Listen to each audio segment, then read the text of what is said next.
नियत नियत। अगर इनका गन्ने का खेत है, इनका भी गन्ने का खेत है, गन्ना होता है ना इधर, तो इधर वाले आएंगे, इनके खेत में से गन्ना तोड़ के अगोला अपने खेत में, इधर वाले आएंगे, इनके खेत में से तोड़ा अगोला अपने खेत में। दोनों ने खाया, दोनों ने नाजायज, दोनों ने नाजायज। प्यारे जरा गौर करो, अपने आप को देखो। इमाम अहमद बिन हंबल की मुझे ये बात याद आने लगी। इमाम अहमद बिन हंबल, तुम्हें थोड़ी मेरी बातें कड़वी लगेंगी मगर सुन लेना, क्योंकि तुम आदी हो गए चुटकुले सुनने के, आदी हम हो गए लतीफे सुनने के। अगर हंसी की बात आ जाती है, मजाक की बात आ जाती है तो नौजवान कहते हैं वाह वाह, लेकिन जब अगर मैल छुड़ाने की बात आ जाती है, जब गंदगी को दूर करने की बात आती है, तो किसी को पेशाब लगने लगता है, किसी को लेटरीन लगने लगती है। बहाने इतने आते हैं, मगर कब तक अपने आप से बचोगे? आज दुनिया हम पे थूकने लगी है, वरना कल मुसलमानों की मिसाल दी जाती थी। अगर कोई झूठ बोलता था तो कहा जाता था मुसलमान होके झूठ बोल रहा है। अगर कोई किसी को सताता था तो कहा जाता था मुसलमान होके तकलीफ दे रहा है। इसका मतलब यह है, मुसलमान वो होता है झूठ नहीं बोलता, मुसलमान वो होता है जो गद्दारी नहीं करता। इमाम अहमद बिन हंबल की बात सुनो, अल्लाह अल्लाह। इमाम अहमद बिन हंबल एक मर्तबा जब सफर कर रहे हैं, साथ में खादिम था। जैसे ही नदी के किनारे पर पहुंचते हैं, नदी के किनारे पर एक पेड़ खड़ा था, एक दरख्त लगा हुआ था और उसकी टहनी नदी में लटकी हुई थी। उसकी दरख्त की टहनी पर वहां पर एक बिच्छू बैठा हुआ था। लेकिन जैसे अल्लाह ने हवा चलाई, हवा का झोंका चला, वो बिच्छू पानी में गिरने लगा। लोग देख के हंसने लगे, लोग देख के ठिट्ठे मारने लगे और कहने लगे देखो अब बिच्छू मरा, इसकी मौत आ गई, अब मरा, अब डूबने वाला है, गोते खाने वाला, कोई बचाने वाला नहीं था, उसको मारने वाली बातें कर रहे हैं। कहा देखो अब मरा, अब मरा, अब मरा, अब मरा, मगर कोई दिल वाला नहीं था। वहीं पर इमाम अहमद बिन हंबल भी थे, जिनके लोग जूते उठाया करते थे, जिनके लोग हाथ चूमा करते थे। इमाम अहमद बिन हंबल ने देखा इनसे रहा नहीं गया, अपने कपड़ों समीन नदी में घुस जाते हैं और घुसने के बाद उस बिच्छू को बचाने के लिए वहां पर पहुंच जाते हैं। उन्होंने अपना हाथ अंदर से किया, बिच्छू को अपने हाथ पे उठा लिया, पानी से ऊपर उठा लिया। लोग देख रहे हैं, जैसे ही बिच्छू पानी के ऊपर आता है, हथेली पे आता है, मगर बिच्छू की भी बुरी आदत थी, बिच्छू ने उन्हीं की हथेली पे काट लिया, बिच्छू ने उन्हीं की हथेली पे डंक मार दिया है, बिच्छू ने उन्हीं को काटा है। अल्लाह अल्लाह, जैसे ही काटा, लोग देख रहे हैं कि अब ये बिच्छू को मार देंगे, अब ये बिच्छू को डुबो देंगे, अब ये बिच्छू को गाली देंगे, अब ये बिच्छू को तड़पा तड़पा के मारेंगे। मगर इमाम अहमद बिन हंबल ने सबक दिया है। इमाम अहमद बिन हंबल ने उस बिच्छू को डुबोया नहीं, उस बिच्छू को मारा नहीं, उस बिच्छू को गाली नहीं दी, उस बिच्छू को चप्पल से कुचला नहीं। इमाम अहमद बिन हंबल अपनी आंखों को बंद करते हैं और दोनों हाथ उठा करके कहते हैं मौला तेरा शुक्र है, ऐ अल्लाह तेरा शुक्र है, मैंने अपना काम किया, इसने अपना काम किया। मेरा काम था बचाना, इसका काम था डंक मारना, इसने डंक मार दिया। मौला तेरा शुक्र है। इन्होंने उसको टहनी पे बिठा दिया। बिच्छू को जैसे ही बिठाया, सारे लोग देख रहे हैं, मगर अल्लाह अल्लाह, इमाम अहमद बिन हंबल फिर आते हैं। अल्लाह ने फिर हवा चलाई, तेजी से हवा चली, जैसे ही हवा चली फिर बिच्छू गिर जाता है, फिर डूबने लगा। लोग कहने लगे तुझे अब कौन बचाएगा, अब तो तुझे मरना ही है, अब तुझे कोई नहीं बचा सकता। मगर इमाम अहमद बिन हंबल का दिल तो देखो, इमाम अहमद बिन हंबल फौरन अंदर घुस जाते हैं, फिर उस बिच्छू को निकाल लेते हैं। जैसे ही हथेली पे उठाया, उस बिच्छू ने फिर दोबारा डंक मार दिया। इन्होंने फिर अल्लाह का शुक्र अदा किया। 7 मरतबा इमाम अहमद बिन हंबल उस बिच्छू को बचाते रहे और वह 7 मरतबा उस बिच्छू को डंक मारता रहा। जरा तुम अपने हालात देखना, वो इमाम अहमद बिन हंबल थे, आज तुम मालदार हो गए हो।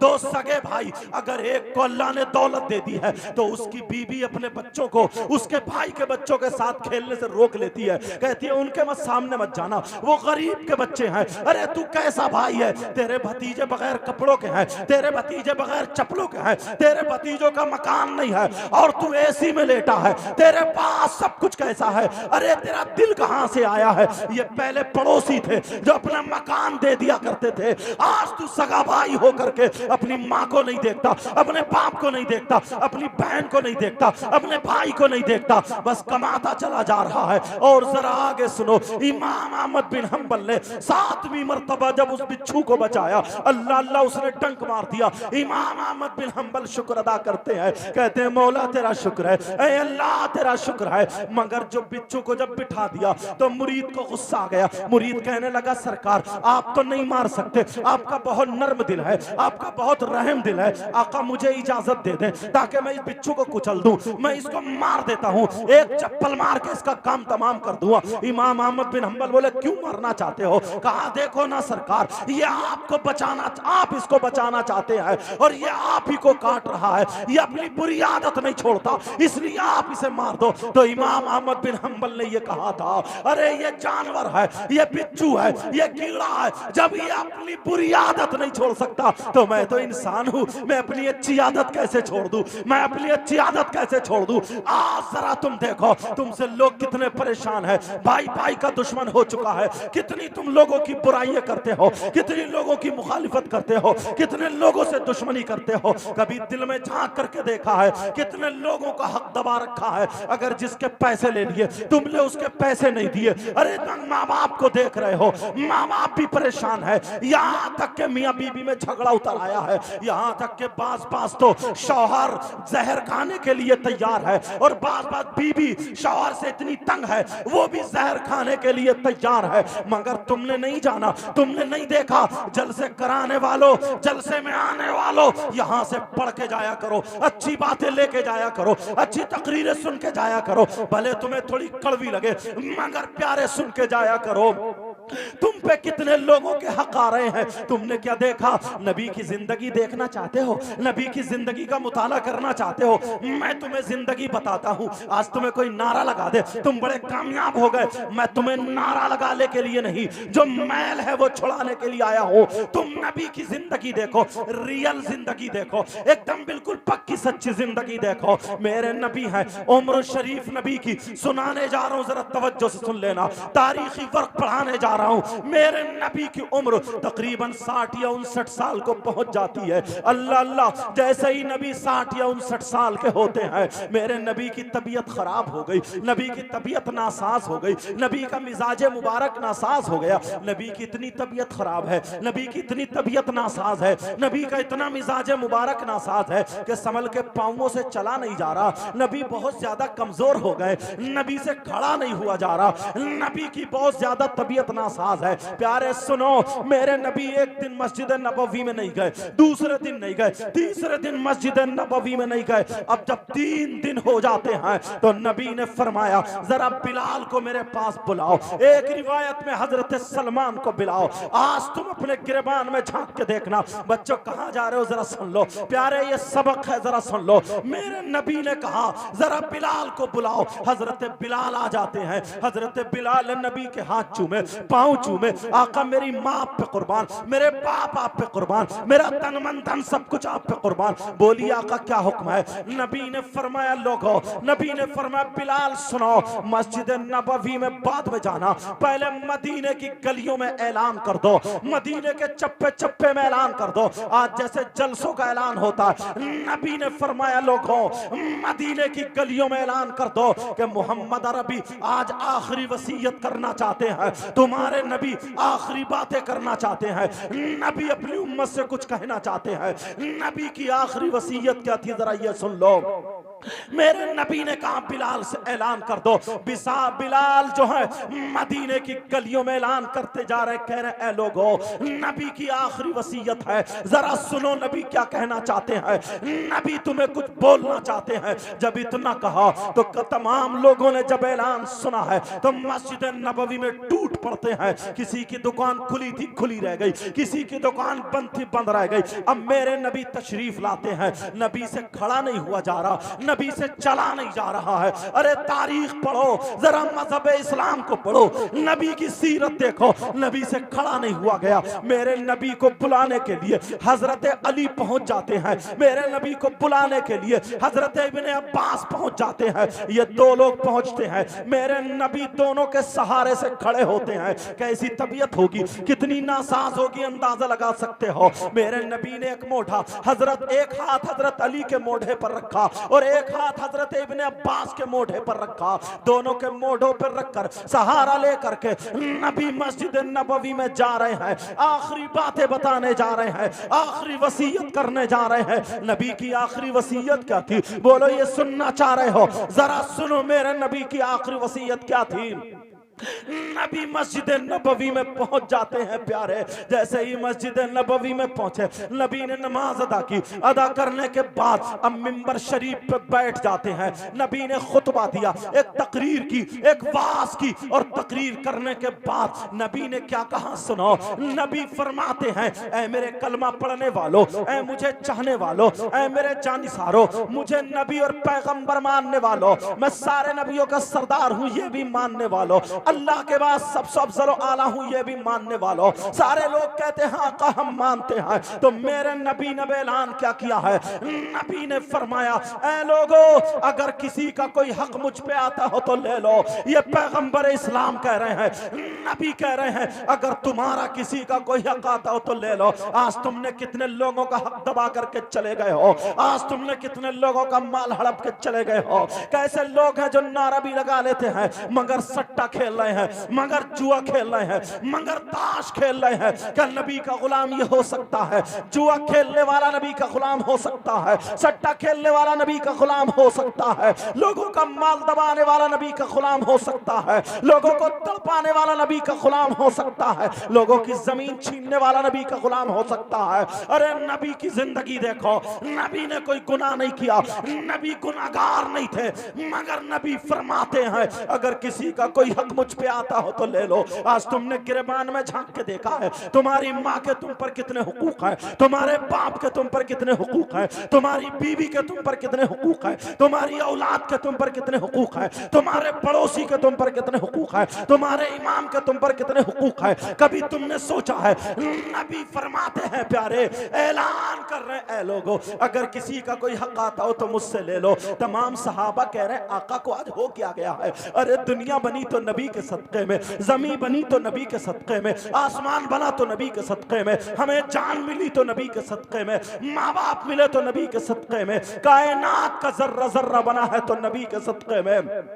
तमाम सहाबा कह रहे हैं आका आप क्या फरमा रहे, किसी का कोई हक नहीं है। एक सहाबी के 11 दिरहम आ रहे थे, हजरत कुसुम या हजरत फजल बिन अब्बास ने वो 11 दिरहम उठा करके दे दिए, मगर सारे सहाबा कह रहे हैं आका हम पर किसी का कोई, आका आपका हक, आका हमारा आप पर कोई हक नहीं है बल्कि आपका हम पर हक है। आका आप क्या कह रहे हैं? नबी खामोश नहीं हुए, नबी ने फिर दूसरी मर्तबा ऐलान किया अगर किसी का कोई हक आता हो तो ले लो। आज ये बीबी है, आज ये माँ है, आज ये बहन है, जरा इसने सोचा मोहल्ले में कितनी बुराइयां की है, इसने सोचा कितनी गीबत की है, इसने सोचा तेरी मेरी कितनी लड़ाइयां की है, इसने सोचा कितने रिश्ते तोड़वाए हैं, इसने सोचा किसकी बेटियों की बुराइयां इसने उड़ाई है, इसने सोचा कितनों की बदनामी करने के बाद इसे सुकून मिला है। ओ मेरी बहन अगर तू आई है तो सैयदा फातिमा की कनीज बन जाना। मेरे नबी कह रहा अगर किसी का कोई हक आता हो तो ले लो। तमाम सहाबा रो करके कह रहे हैं आका हमें सब कुछ मिला आपके सदक़े में, मगर आप क्या कह रहे हैं? जब नबी ने तीसरी मर्तबा ऐलान किया है अरे सुनो अगर किसी का कोई हक आता हो तो ले लो, एक सहाबी खड़े हो जाते हैं, एक सहाबी खड़े हो जाते हैं, कहते हैं आका मेरा हक आ रहा, आका मेरा हक आ रहा, आका मेरा हक आ रहा। जब इतना कहा सहाबा की नजरें उठ जाती हैं, अरे ये पागल हो गए हैं, सहाबा की नजरें उठ जाती हैं। हजरत उमर थे, तलवार लेके खड़े हो जाते हैं। उन सहाबी का नाम भी सुन लो, वो सहाबी का नाम क्या था? अरे तारीख सुना करो, इधर आदर की बातों पे मत जाया करो। नबी ने कहा मेरा, नबी से उन्होंने कहा मेरा हक आ रहा। उन सहाबी का नाम हजरत उकाशा रदियल्लाहु ताला अन्हु है। क्या नाम है? बोलो। हजरत उकाशा है। कहा मेरा कारा। हजरत उमर तलवार लेके खड़े हो गए, कहा उकाशा तुम पागल हो गए, अरे तुम्हें ईमान मिला है तो नबी के सदक़े में, तुम्हें जान मिली है तो नबी के सदक़े में, जमीन और आसमान बना नबी के सदक़े में, तुम कह रहे हो तुम्हारा हक आ रहा, सब कुछ तुम्हें नबी के सदक़े में मिला। उकाशा अगर आप बोले तो मेरी तलवार होगी, तुम्हारी गर्दन होगी। उमर मान नहीं सकता, तुम्हारी गर्दन उड़ा देगा। कहूंगा, आज के बाद मत कहना कि मेरे नबी पे तुम्हारा हक आ रहा। जब इतना कहा तो नबी ने फरमाया तफद्दल बिल जुलूस या उमर, ए उमर बैठ जाओ, ए उमर बैठो, उमर बैठो।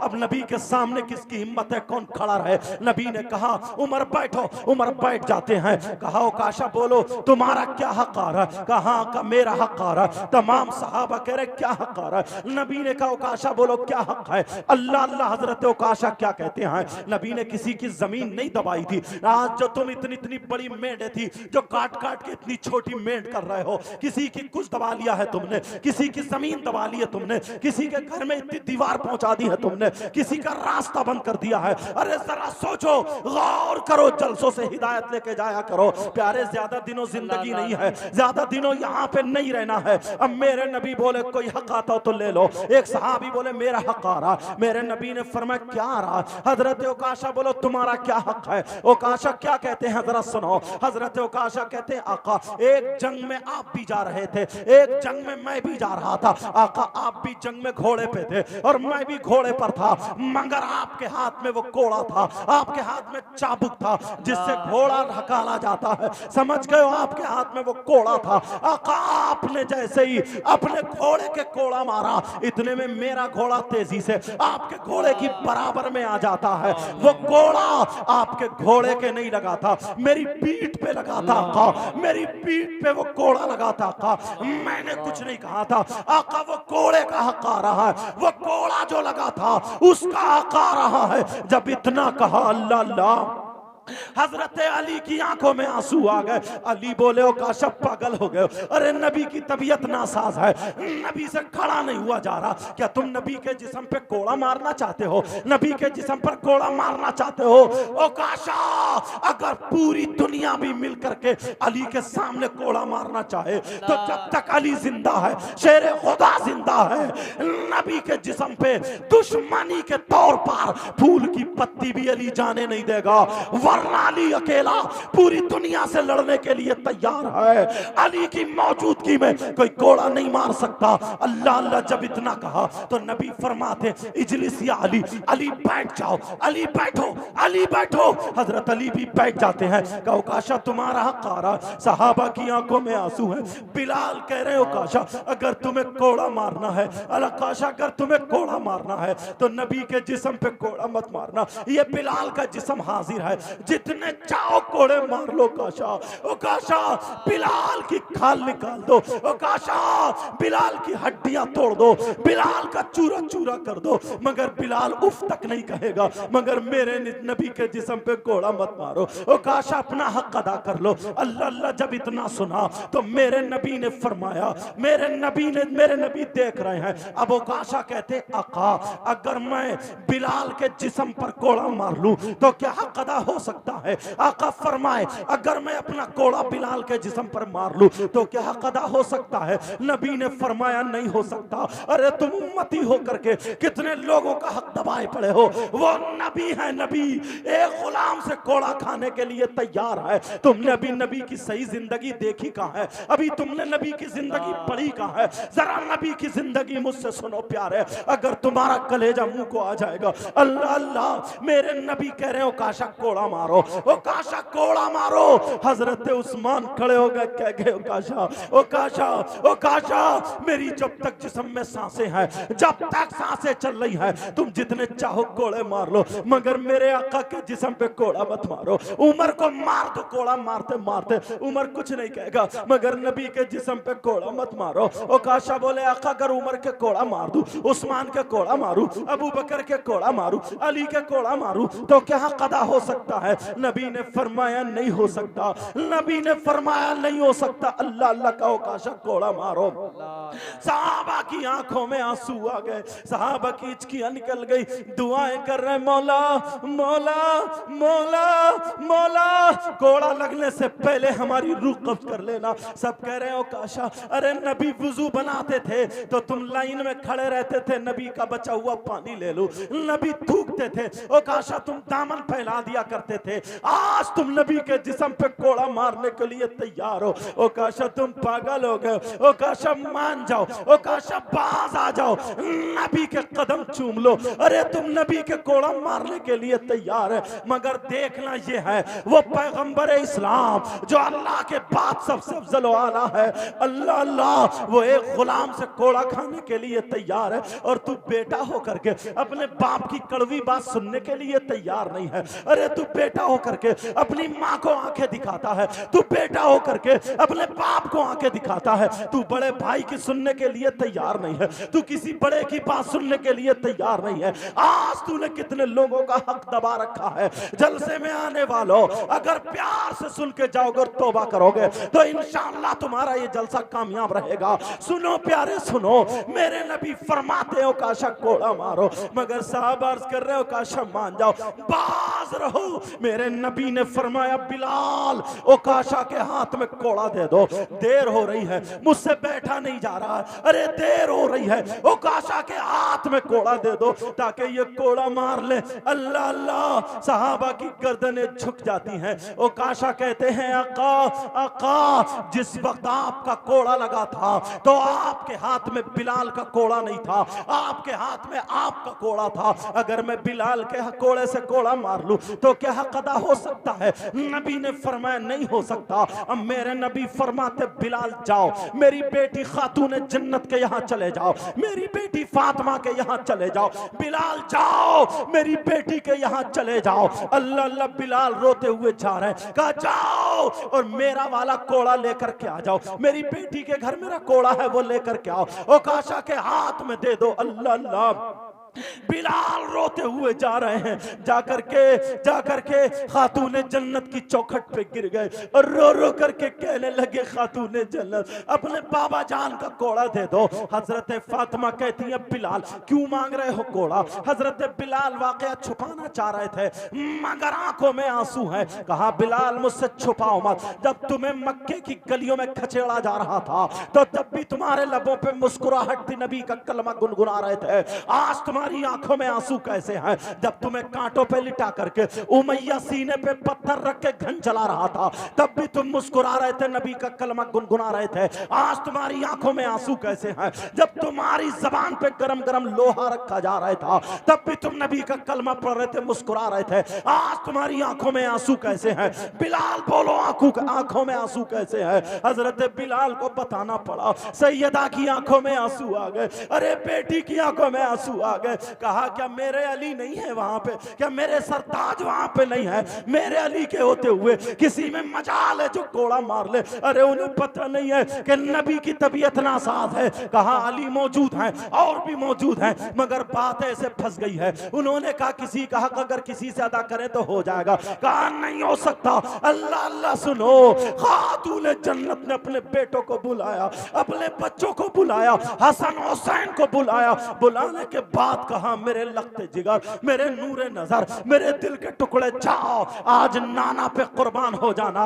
आज देखना कौन औकाशा है जो तुम्हारे नाना के कोड़ा मारना चाहता। जाओ जितने कोड़े तुमसे खा मिले खा लेना, मगर मेरे बाबा के जिस्म पे कोड़ा ना लगे। तबीयत नासाज है। दोनों हसन और हुसैन चले। अल्लाह अल्लाह, बिलाल ने बगल में कोड़ा दबाया, एक हाथ में हसन है एक में हुसैन है। आज ये माँ है अपने बच्चों को गाना सिखाती है, आज ये माँ है अपने बच्चों को डांस सिखाती है, आज ये माँ है अपने बच्चों को गाली सिखाती है। अरे तू कैसी माँ है? जरा सैयदा फातिमा को देख, इस्लाम पे कुर्बान, नबी के नाम पे कुर्बान। दोनों शहजादे जा रहे हैं और कह रहे हैं बिलाल कौन है औकाशा जो नाना के कोड़ा मार ले? हुसैन बोले चलो हम चल के देखते हैं। अल्लाह अल्लाह, दोनों बच्चे जा रहे, फरिश्ते देख रहे, कितने प्यारे सैयदा के बच्चे हैं, अरे कितने लगते जिगर है, कितने नूर नजर है। फरिश्ते अपने पर विचार है, अरे ये वही हसन हुसैन है। अगर नबी सजदे में है तो हुसैन पीठ पे आके बैठ जाते हैं। नबी ने सजदे से सर नहीं उठाया, कहीं मेरा हुसैन गिर ना जाए। आज यही हुसैन नाना के नाम पे कुर्बान होने जा रहा। अल्लाह अल्लाह, सुनो, हजरत बिलाल पहुंचे, जैसे ही हुसैन पाक ने नबी को देखा, बिलाल का हाथ छोड़ दिया और छोड़ने के बाद जाकर के नाना के गले में हाथ डाल दिए और कहा, नाना हमने सुना उकाशा कोड़ा मारने चाहता, आपका हुसैन जिंदा है, आज का नाना बताओ कौन है वो उकाशा, आज आपका नवासा अकेला पूरी दुनिया से लड़ सकता है, मगर अपने नाना के जिस्म पे कोड़ा आने नहीं देगा। कहा नाना जान, आज मैंने अपनी माँ की आंखों में आंसू देखे, आज मेरी माँ उसके आंसू गिर रहे थे, कौन है वो काशा? तमाम सहाबा देख रहे, गर्दनें नीची हो गई है, छोटा सा बच्चा अपने नाना से कह रहे, नाना मैं अपने हाथ उठाऊंगा आसमान टपक जाएगा, मैं अपने हाथ उठाऊंगा जमीन फट जाएगी। अरे जरा देखो ये नबी के नवासे हैं, कौन है उकाशा जो नाना के जिस्म पे कोड़ा मारना चाहता? मेरे नबी हुसैन को चूम रहे और नबी फरमाते हैं, अली अली अली अपने बेटों को पकड़ लो, मेरे बच्चों को पकड़ लो, कहीं कयामत से पहले कयामत ना आ जाए। मेरे नबी की आंखों में आंसू आ गए, हुसैन को रोता हुआ देखते हुए प्यार कर रहे। हजरत अली उठे, हुसैन को गोद में भरते, हुसैन कहते, बाबा मुझे छोड़ दो, अब्बा मुझे छोड़ दो, आज तक मैंने अपनी माँ की आंखों में आंसू नहीं देखे, आज मेरी माँ की आंखों में आंसू थे। अरे ये हुसैन है, तू कैसा बेटा है? हुसैन पाक के नारे लगाता है और तू अपनी माँ को रुलाता है। कैसा बेटा है कि हुसैन पाक के नारे पर उछलता है और तेरी माँ की आंखों में आंसू, तू अपने बाप का कहना नहीं मानता। अगर हुसैन पाक का पक्का सच्चा गुलाम है तो आज ये सैयदजादा कह करके जाता है, तुम्हें तौबा करनी पड़ेगी, इंशाअल्लाह इनकी मेहनतें काम करेंगी, इन कमेटी वालों की मेहनतें काम करेंगी। अगर नौजवानों तुमने साथ दे दिया तो हम चुटकुले सुनाने वालों को, लतीफे सुनाने वालों को, हंसी मजाक टिट्टे वालों को एक तरफ कर देंगे और दुनिया वालों को बता देंगे हम हुसैन तो नहीं बन सकते मगर गुलाम हुसैन जरूर बन सकते हैं। और तो सुनो, तुम भी सुन लेना, ये हुसैन पाक है, कह रहे अब्बा जान छोड़ दो, आज माँ ने कहा है बेटा नाना पे कुर्बान हो जाना, माँ छोड़ दो, माँ छोड़ दो, माँ का अब्बा जान छोड़ दो। हजरत अली तब पूछ रहे, कभी हसन को दबाए कभी हुसैन को दबाए। मेरे नबी ने कहा अली एक मर्तबा छोड़ दो, मेरे बच्चों को छोड़ दो, एक मर्तबा मेरे करीब कर दो। दोनों बच्चे आते हैं और दोनों बच्चे चिपट जाते हैं। मेरे नबी इतना रोए, दोनों बच्चों को चूमा, कहा बेटा अभी तुम्हें इस्लाम को जिंदा करना है, अभी हुसैन तुम्हें करबला भी जाना है, तुम्हें कोड़ा नहीं खाना है, तुम्हें इस्लाम को बुलंद करना है। चूमा, तसल्ली दी, तसल्ली देने के बाद कहा जाओ मेरे बच्चों को ले लो।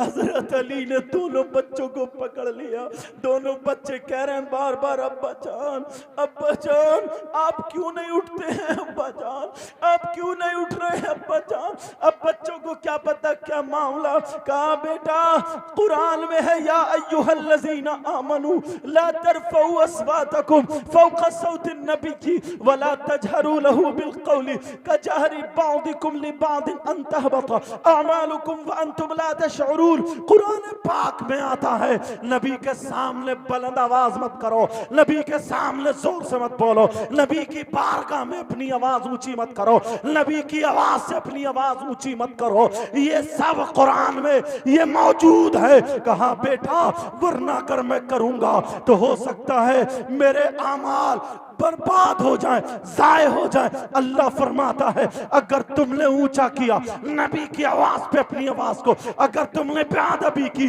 तो तुम्हारे अमाल बर्बाद कर दिए जाएंगे और तुम्हें पता तक नहीं चलेगा, तुम्हें शऊर भी नहीं होगा। मेरे नबी ने बिलाल से कहा बिलाल उकाशा के हाथ में कोड़ा दे दो ताकि ये कोड़ा मारे। प्यारे जरा सुनो, नबी कोड़ा खाने के लिए तैयार है और तुम भी अपने गिरबान में झांकना। अल्लाह अल्लाह, मेरे नबी ने कहा ओकाशा के हाथ में कोड़ा दे दो। हजरत ओकाशा ने कोड़ा ले लिया, कोड़ा हाथ में आ जाता है। सहाबा रो रहे, दुआ कर रहे, मौला ओकाशा के दिल को पलट दे। आज हम कैसे देखेंगे नबी के जिस्म पे कोड़ा लगेगा। सारे सहाबा की नजरें झुक जाती हैं और दुआ कर रहे, मौला कोड़ा लगने से पहले हमारा इंतकाल हो जाए। वो टाइम हम ना देखें कि नबी के जिस्म पे कोड़ा लगे। अल्लाह अल्लाह, तमाम सहाबा देख रहे हैं। अब ओकाशा के हाथ में कोड़ा है। ओकाशा से नबी बोले, ओकाशा कोड़ा मारो, अपना हक अदा कर लो, मेरी पीठ पे कोड़ा मारो। ओकाशा कहने लगे, आका जिस वक्त आपका कोड़ा लगा था तो जिस वक्त आपका मेरे कोड़ा लगा था तो मेरे जिस्म पर कोई कमीज नहीं थी, मेरे जिस्म पे चादर नहीं थी, खाली मैं एक चादर ओढ़े हुए था, मेरे ऊपर से कोई चादर नहीं थी। आका आपने जब कोड़ा लगा था तो मेरे नंगे जिस्म पे कोड़ा लगा था, मतलब बगैर चादर के कोड़ा लगा था। आका आप ये चादर ओढ़े पड़े हैं, ये चादर तथीर ओढ़े पड़े हैं, ये मुजम्मिल वाली चादर ओढ़े हैं, अगर मैं इसी चादर के ऊपर से मार लूं तो क्या हक अदा हो सकता है? मेरे नबी ने फरमाया नहीं हो सकता। अल्लाह अल्लाह, नबी ने कोड़ा खाने के लिए गुलाम से अपनी चादर रख दी। चादर उतार के नबी ने मिंबर शरीफ पर रख दी। मेरे नबी का गोरा गोरा जिस्म दिखा, मेरे नबी का नूरानी जिस्म दिखा, मेरे नबी का प्यारा प्यारा जिस्म दिखा।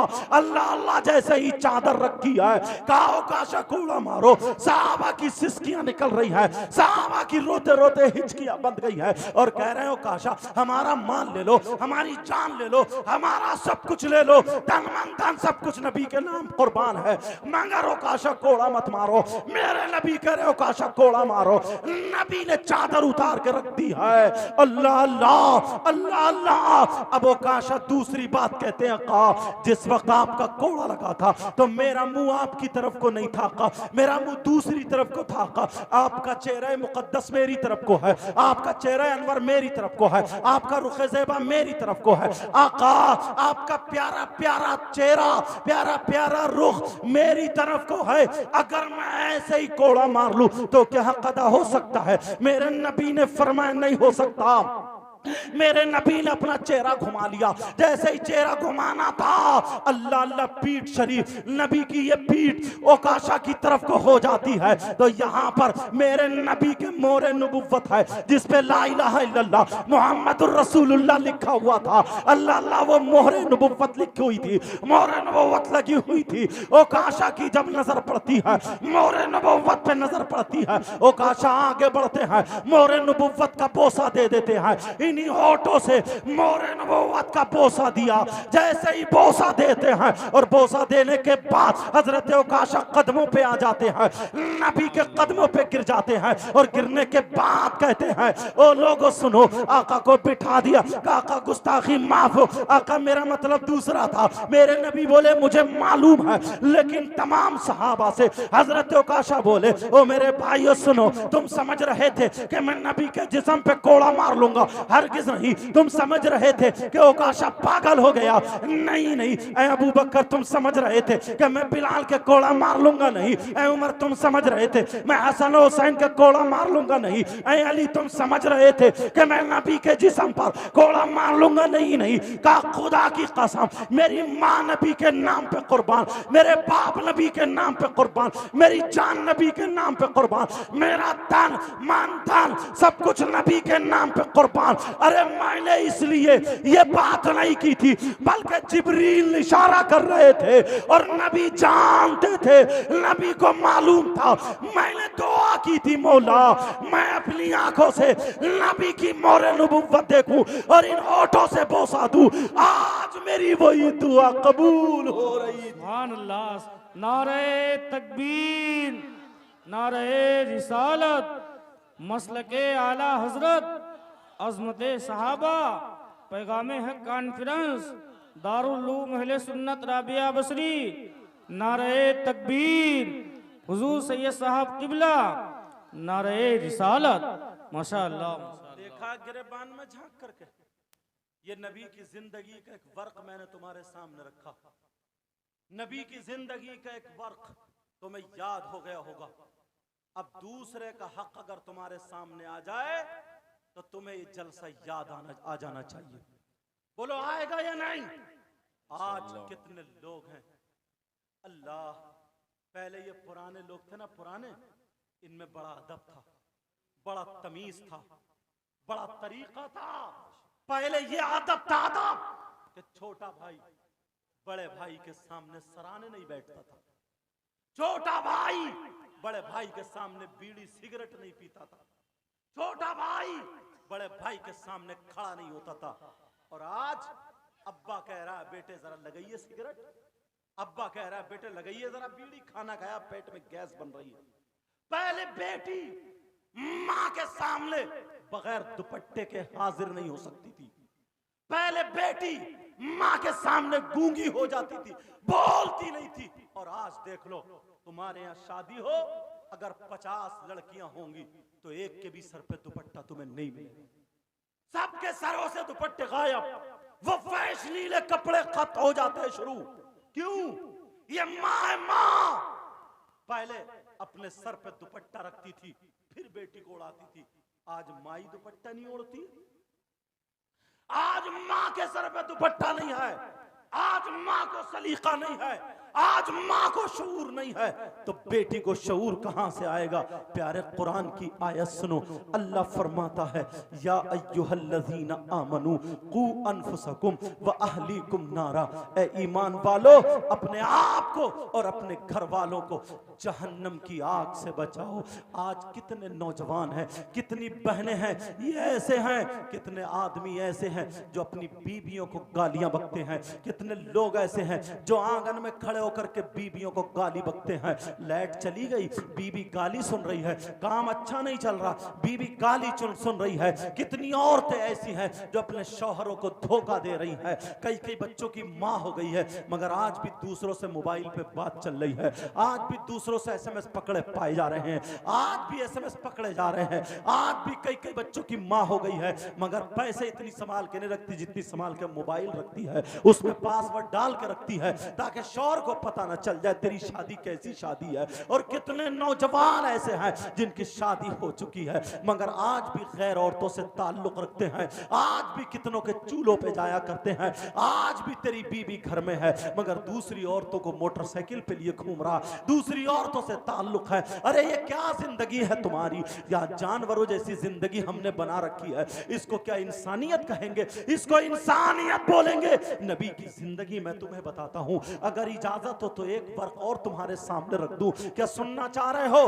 जो बीबियों को गाली देते हैं वो सुन ले, जो बीबियों पे तमाचा मारते हैं वो सुन ले, जो बीबियों पे डंडा उठाते हैं वो सुन ले, और जो वो औरतें जो अपने शौहर की अमानत में खयानत करती है वो भी सुन ले। अल्लाह अल्लाह, मेरे नबी की जिंदगी सुनो, नबी की सीरत बताने के लिए बैठा हूं। मेरे नबी ने जो 9 शादियां की हैं, जो यहाँ 11 शादियां की हैं, जानते हो क्यों शादियां की हैं? उन्हें ख्वाहिश इतनी ये नहीं थी जैसे तुम्हारा नजरिया पहुंचे, अपनी ख्वाहिश के लिए शादी करते हो। नबी ने जो शादी की थी इसलिए की थी ताकि शादी करने के बाद मेरे उम्मतियों को जिंदगी गुजारने का ढंग आ जाए, ताकि पता चल जाए कि नबी ने शादी करने के बाद कैसी जिंदगी गुजारी है।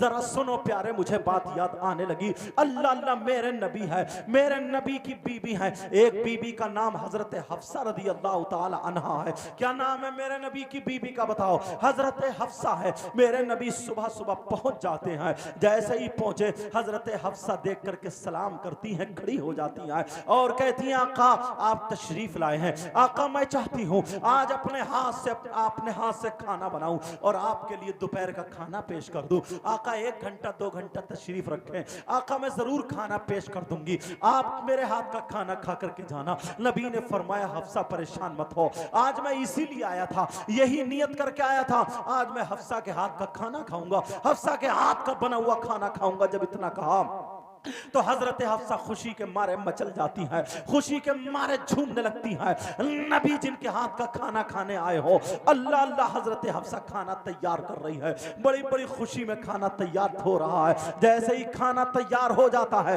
ओ मियाँ बीबी की जिंदगी गुजारने वालों, आज तुमने अपने घर को जहन्नम बना रखा है, आज तुमने अपने घर को बहुत बुरा बना रखा है। बीबी शौहर से परेशान है, शौहर बीबी से परेशान है, जबकि जन्नती घर होता शादी करने के बाद। इसलिए जहन्नमी घर बनाए पड़ो। मैं बताता हूँ, ये बीवी अपने शौहर का कहना नहीं मानती है और तुम अपनी बीवियों को गालियां बकते हो, घर की बरकतें खत्म करती हैं। तुम अपनी बीवी से प्यार अगर मोहब्बत करने लगे और ये बीवी अगर अपने शौहर के लिए होके रह गई तो खुदा की कसम वो तुम्हारा समाज चलेगा, वो तुम्हारा घर चलेगा। सारी जिंदगी एक तरफ, शादी के बाद की जिंदगी एक तरफ है। मगर बाज नौजवान कहता है, बाज बहन कहती है, मैं शादी करने से पहले अच्छी थी, शादी करने के बाद मेरी जिंदगी बेकार हो गई है, मेरी जिंदगी जंजाल हो गई है, मैं जहर खा के मर जाऊं मगर इन बच्चों की वजह से जी रही हूं। बाज औरत ये कहती है, तबीयत ये चाहती है कि जहर खा लूं मगर ये बच्चों का मुंह देख के रह जाती हूं। बाज आदमी कहता है, तबीयत ये चाहता है कि मैं खुदकुशी कर लूं, कुछ खा के मर लूं, डूब जाऊं मगर क्या करूं, समाज जीने नहीं देगा।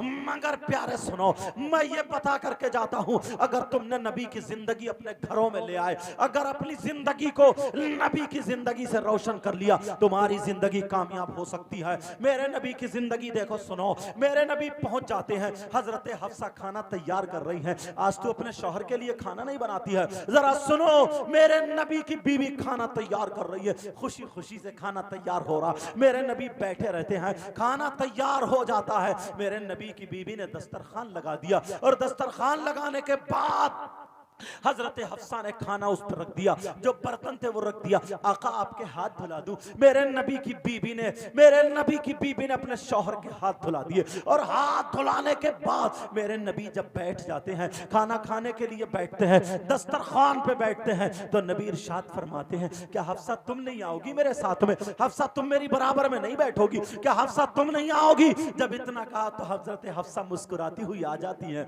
मेरे नबी की बारगाह में बराबर में आकर के बैठ जाती है। अरे बीबी थी ये बीबी, आज तू है जब घर से बाहर से जब घर आता है तो तेरे माथे की घुंडी नहीं निकलती है। तू बीबी को उसकी माँ की गाली बकता है, उसकी बहन की गाली बकता है, उसके बाप की गाली बकता है, उसके भाई बहन की गाली बकता है। कौन बीबी तुझसे प्यार करेगी जिसकी बहन की गाली सुनती हो? अरे वो बीबी कैसे प्यार करेगी जो तू डंडा मारता हो? कौन बीबी जो तू उसे चौराहे पे खड़े होकर जलील करता हो? उसकी माँ के सामने जलील कर रहा, उसके बाप के सामने जलील कर रहा। अरे तुम्हारी बेटी को कोई तमाचा मार दे तो तुम्हारा क्या बनेगा? वो भी तो किसी की बेटी है, तुम्हें 20 साल की उसने पालने के बाद दिया है, उसके दिल में अपने बाप की मोहब्बत होगी, उसके दिल में अपनी माँ की मोहब्बत होगी। अगर तुम्हें बीवी का प्यार पाना है तो उसकी माँ को माँ बनाना पड़ेगा, उसके बाप को बाप बनाना पड़ेगा, ताकि जहां पर तुम्हारा पसीना टपके यही बीवी तो अपना खून लगा देगी। वही तो बीवी होती है जो अपने शौहर की खातिर अपने भाइयों से लड़ जाती है, अपनी बहनों से लड़ जाती है, अपनी मैके वालों से नाराज होकर तुम्हारे साथ आ जाती है। बोलो कितनी बीवी ऐसी हैं? क्या नहीं आती है? आ जाती हैं, मगर तुम्हारे करतूतों, शराब पी के तुम गालियां बक रहे हो, शराब पी के तुम तलाकें दे रहे हो, शराब पी के तुम जूता चप्पल उठा रहे हो, शराब पी करके तुम नाच गाने में जाकर के बीवी को पिटाई कर रहे हो और तुम जलसे में आगे कह रहे हो हम नबी के गुलाम है। अरे क्या नबी का गुलाम ये हो सकता है? एक मर्तबा शरीयत मुस्तफा के आईने में तुम अपना चेहरा देख लेना। मेरे नबी की बीवी बैठ जाती है, तुम्हें जिंदगी गुजारने का तरीका बता रहा हूं, और बीवियों तुम भी सुन लो, तुम्हें भी जिंदगी गुजारने का तरीका बता रहा हूं। मेरे नबी की बीवी बैठ जाती है, जैसे ही बैठी अल्लाह अल्लाह एक दूसरे को देख रहे हैं। मेरे नबी ने फरमाया, हजरत हफ्सा कहती है आका तनावुल फरमाइए। मेरे नबी कहते हैं क्या हफ्सा तुम नहीं खाओगी? हफ्सा तुम नहीं करोगी तनावुल? क्या तुम नहीं खाना खाओगी? जब इतना कहा तो हजरत हफ्सा कहने लगी, आका मेरा रोजा है, आका मेरा नफली रोजा है, आका मैंने आज नफली रोजा रखा है, आका अगर इजाजत हो आपकी तो मैं रोजा तोड़ दूं। अल्लाह अल्लाह, मान सम्मान देखो जरा शौहर का। मेरे नबी की बीबी को पता था ये बानी शरीयत है, नबी को, मेरे नबी की बीबी को पता था ये जो हुक्म दे दे वही शरीयत हुआ करती है। मेरे नबी की बीबी कह रही है, आका अगर इजाजत हो तो रोजा तोड़ दूं। आका मेरा रोजा था, मैं इसलिए नहीं खा रही हूं। जब इतना कहा तो नबी मुस्कुरा करके कहते हैं, हफ्सा तुम्हारा रोजा है ना, चलो मैं खाता हूं, तुम आज देखो, अपना रोजा रख के रहो, आज मुझे खाना खिलाओ, आज मेरे खाने को तुम देखो। दोनों प्यार मोहब्बत में बैठे हुए। हजरत हफ्सा ने जल्दी से रोटी का लुकमा लिया और लेने के बाद सब्जी में लगाया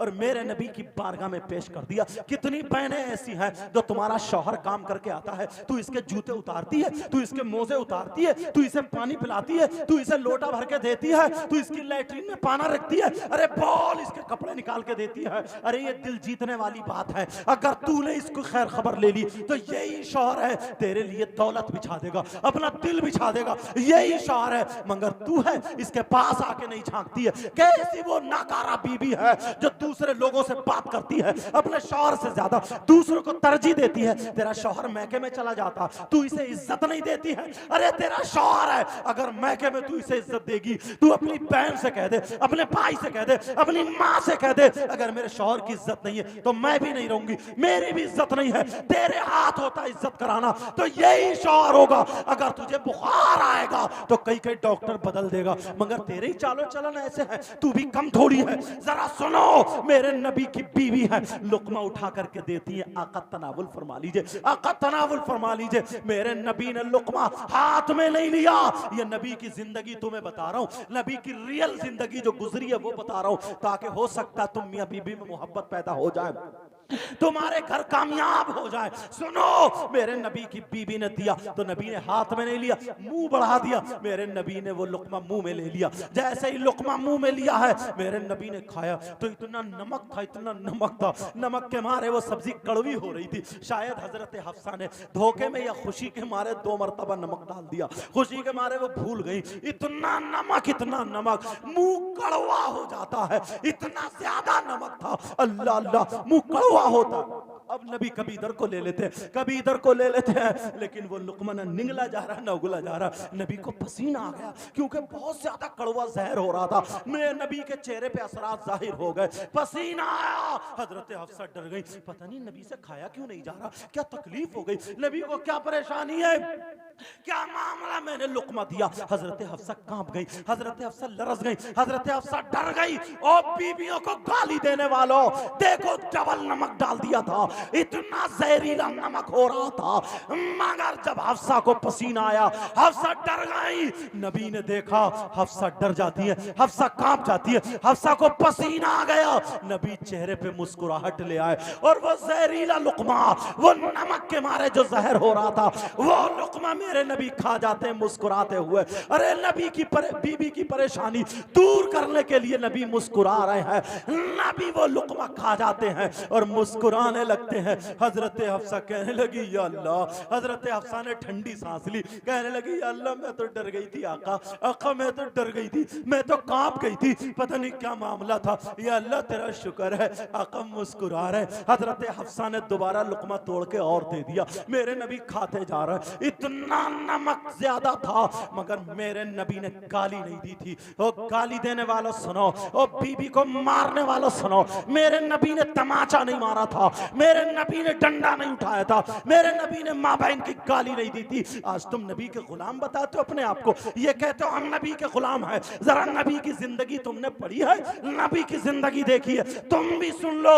आज तुम्हारे घर का माहौल जन्नती माहौल बन जाएगा अगर तुमने इस पे अमल कर लिया तो। अल्लाह अल्लाह, मेरे नबी मुस्कुराने लगे। हजरत हफ्सा खिला रही हैं, वो पूरी सब्जी खा जाते हैं। जैसे ही पूरी सब्जी खत्म हुई, नबी ने हफ्सा के मोढ़े पे हाथ रखा और रखने के बाद मुस्कुरा के बोले हफ्सा और नहीं खिलाओगे क्या, तुम्हारी सब्जी खत्म हो गई क्या, हफ्सा और नहीं खिलाओगी। हजरत हफ्सा ने नबी का हाथ चूमा और मुस्कुरा के उठ गई। प्यार में उठती हैं और उठने के बाद जितनी सब्जी थी पहुंच पांच के लाके रख दी। कहा तनावुल फरमाइए, जरा तुम अपनी जिंदगी देखो, नबी के गुलाम कहने वाले कहलाने वालों, अगर तुम्हारी बीबी से नमक तेज हो जाए तो क्या बनता तुम्हारा। बगैर नमक के तो इतनी गालियां दे रहे हो, बगैर लड़ाई बगैर कमी के इतनी गालियां बक रहे हो कि मत पूछो।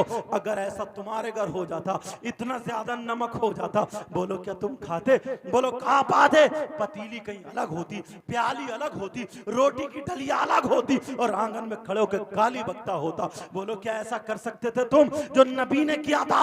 आज के बाद ऐसा करना। मेरे नबी की बीवी ने जब दिया तो नबी ने वो लुकमा ले लिया, तुम लुकमा लेते, अगर एक लुकमा खा भी लेते और दूसरा लुकमा अगर तुम्हारी बीवी दे देती तो तुम क्या कहते, रुक जा अभी रुक जा अभी रुक जा, जूता चप्पल उठा के फैल पड़ते, इतना मारते बेचारी को ठिकाने लगा देते। ये तुम्हारा तरीका है, बताओ नबी के तरीके से मेल खाता है? नबी के तरीके से कहीं तक मेल खाता? ओ बहनों तुम भी सुनो, ये भी कम नहीं है, इन्हें भी क्या होना चाहिए? जैसे ही शौहर बेचारा थका मांदा आया, शौहर परेशान आया, तो इसे पानी देना चाहिए, इसे जूता चप्पल पेश करना चाहिए। मगर ये क्या करती है जानते हो? ये क्या करती है? जैसे ही घर में घुसा, जूता चप्पल उठाया, छोटे छोटे बच्चों को मारना शुरू कर दिया, बच्चों को पीटना शुरू कर दिया, सर पे शैतान सवार हो गया इसके भी, और बच्चों को लताड़ना शुरू कर दिया। शौहर देख रहा बच्चे रो रहे, बच्चे परेशान है। शौहर ने कह दिया क्यों मार रही हो? तो लड़ने के लिए तैयार हो जाती है। क्या तेरा तरीका यही होना चाहिए? हजरत हफ्सा का तरीका देखो क्या है। हजरत हफ्सा ने पूरी सब्जी खिला दी है। अब जब दोबारा ला करके रखी, अल्लाह अल्लाह, जब 2-4 लुक़्मे नबी ने खाए तो हजरत हफ्सा कहने लगी, बोली आका अगर इजाजत हो तो कुछ मांग लूं। आका मेरी तबीयत चाहती है, कुछ मांगना चाहती हूँ। आका बहुत प्यार से आज मुस्कुरा रहे, कुछ मांगना चाहती हूँ। ऐसे आलम में अगर तुम्हारी बीवी तुमसे मांग लेती तो क्या करते? गला घोट देते सीधा, जान से मार देते सीधा। इतना मारते पूरा शैतान सर पे सवार हो जाता। मगर नबी की जिंदगी आज के बाद अपनाना, नबी की जिंदगी अपनाना। लोग तावीज लेने जाते हैं कि बीवी कहना नहीं मानती, बीवी ये तावीज लेने जाती है कि शौहर मेरी नहीं सुनता, शौहर कहना नहीं मानता। मेरे पास एक मास्टर साहब है, मास्टर साहब परेशान थे, हजरत मेरी बीवी बहुत लड़ती है, घर में किचकिच होती है, कोई भी टाइम ऐसा नहीं है जो घर में लड़ाई के बगैर गुजरता नहीं है, कोई ना कोई तावीज दे दो। आपकी तकरीरें बहुत सुनी है, कोई ना कोई अच्छा वाला तावीज दे दो। तो मैंने कहा तुझे तावीज तो नहीं दूंगा, मगर नबी की 1-2 बातें तेरी झोली में डाले देता हूं, अगर अमल करे तो तेरी बीवी ठीक हो जाएगी। कहने लगा हजरत बता दो। मैंने कहा सुन, पहले नहा लेना, तौबा कर लेना, फिर ऐद करना कि 5 वक्त की नमाज पढ़ूंगा, और जब तू दोपहर को खाना खाए तो बीवी को खाना खिलाने साथ में बिठा लेना, और बीवी जब बैठ जाए तो पहला लुकमा तोड़ के बीवी के हाथ में दे देना, अल्लाह का नाम लेकर के बीवी के मुंह में पहला लुकमा दे देना। फिर दूसरे दिन को खाना खाए तो फिर दूसरे दिन को भी लुकमा दे देना, फिर तीसरे दिन खाना खाए फिर लुकमा दे देना। 11 दिन तू ऐसे करना, फिर मुझे बताना क्या हाल गुजरा है। कुछ दिनों के बाद जब मुझे मिला, मैंने कहा मास्टर साहब क्या हाल है? कहने लगा हुजूर सही है साहब, किसी तावीज की जरूरत नहीं है, मामला सुधर गया है, मामला ठीक हो गया है। बोले मैंने कहा क्या बात है? कहा मैंने जैसे पहले दिन मुंह में लुकमा दिया, पहले तो मुंह इधर आधर को करती रही, मगर मैंने जब मुंह में दिया तो मेरी तरफ को घुन्ना घुन्ना के खाती रही, मुंह चलाती रही, मैंने बर्दाश्त कर लिया। दूसरे दिन फिर लुकमा दिया तो माथे की घुंडी निकल चुकी थी, मगर खा लिया। तीसरे दिन जब दिया तो खा लिया। चौथे दिन जब दिया तो उसने हाथ पकड़ लिया, और पकड़ने के बाद एक लुकमा तोड़ा और सब्जी में लगा के अपने हाथ से खिला दिया। कहा कि क्या मुझे ही खिलाते रहोगे, तुम नहीं खाओगे? क्या मैं इतनी पागल हूं, तुम्हें नहीं खिला सकती हूं? वो दिन आज का दिन है, अगर हम खाना खाते हैं तो मोहब्बत और प्यार से खाते हैं। तुम खाना खाते हो, खाना तुम्हें खाता है, खाना तुम्हें खाता, खाना तुम्हें खाता। कितने नौजवान ऐसे हैं जो खाना खाने बैठते हैं, इसके सर पे शैतान हो जाता, खाना तुम्हें खाता है। कितनी बहनें ऐसी है कि खाना ये नहीं खा रही है, खाना ही नहीं खा रहा। क्यों खा रहा है? इसलिए तुम नबी के तरीके से हट चुके हो, नबी के तरीके से हट चुके हो। अगर नबी के तरीके को अपना लोगे तो मेरा दावा है तुम कामयाब होते चलोगे। प्यारे नबी की जिंदगी को अपनाओ, नबी की जिंदगी को कामयाब बनाओ। नबी की जिंदगी अगर कामयाब, नबी की जिंदगी से अगर तुमने अपनी जिंदगी कामयाब बना ली तो मेरा दावा है तुम यहां पर भी कामयाब रहोगे और तुम आखिरत में भी।